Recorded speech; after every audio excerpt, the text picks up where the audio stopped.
Welcome to our channel. Today we how to authenticate with Gemini using hardware security keys. Detailed guide step by step clearly.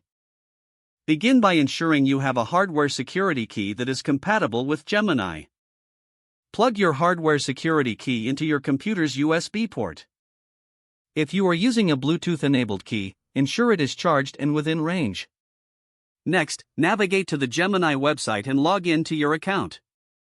If you do not have an account, you will need to create one first.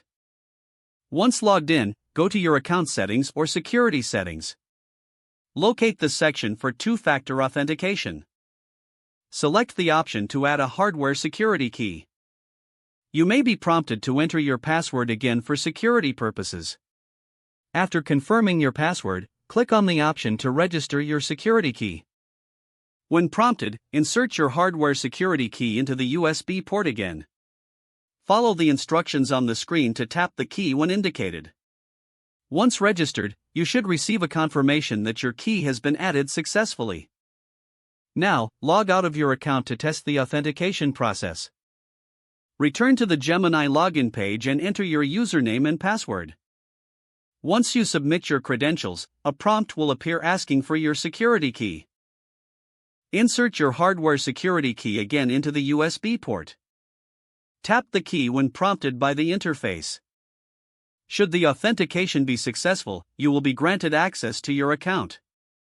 If you encounter any issues, double-check that your key is properly connected.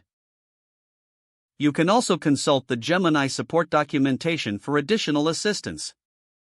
Remember to keep your security key in a safe place to prevent unauthorized access. With your hardware security key set up, you can enjoy enhanced security for your Gemini account. If the page does not load, refresh the browser or try again in a private or incognito window. Make sure you are using the correct email address, then retype it carefully to avoid small typos. If your password is not accepted, use the reset option and create a new strong password you can remember.